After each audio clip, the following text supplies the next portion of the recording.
Selamat sore pemirsa, seputar info kembali hadir di sela-sela kegiatan Anda dengan saya Syabila Anastasia Masloman dari acara Breaking News yang akan memberikan informasi yang terpercaya, terkini, dan terintelektual.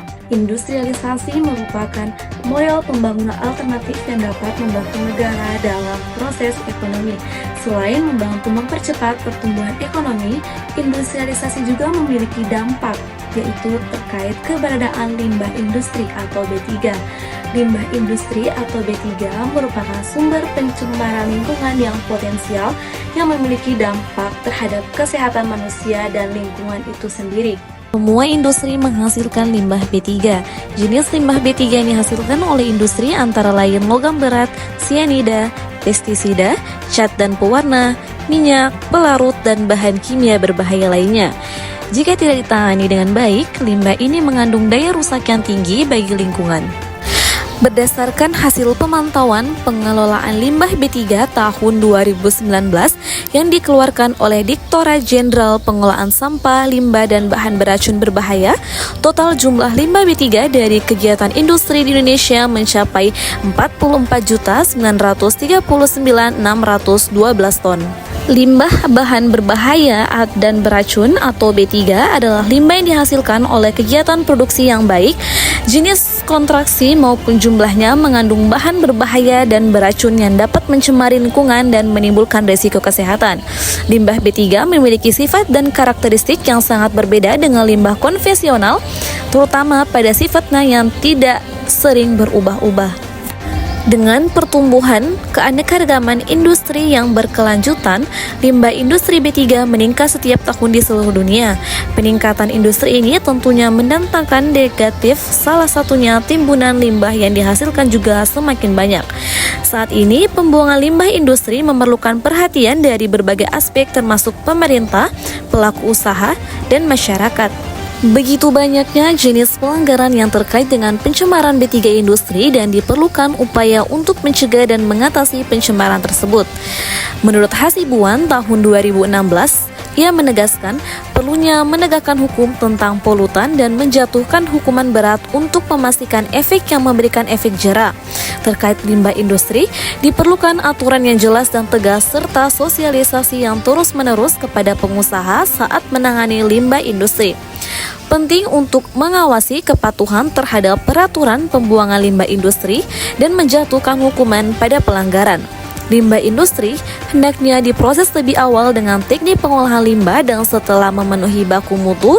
Dengan demikian akan tercipta sumber air yang bersih dan memiliki fungsi ekologis.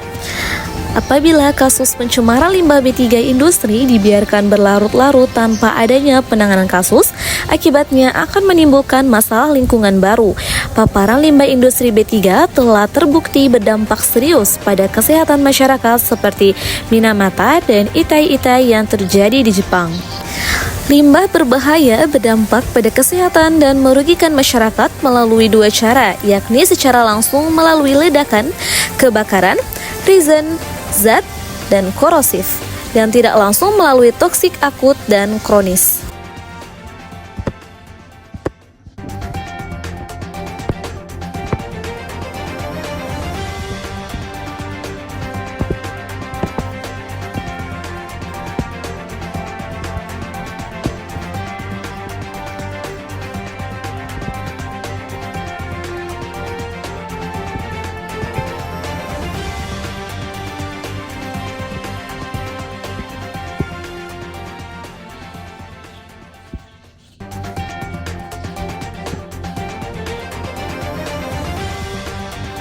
Pencegahan pengelolaan limbah B3 harus dilakukan sesuai dengan peraturan pemerintah. Hal ini bertujuan agar mengurangi resiko yang dapat ditimbulkan pada lingkungan hidup, kesehatan manusia, serta makhluk hidup lainnya. Terdapat upaya pengurangan potensi dampak limbah B3 industri yang dapat dilakukan, yaitu yang pertama, pengurangan sumber timbunan limbah.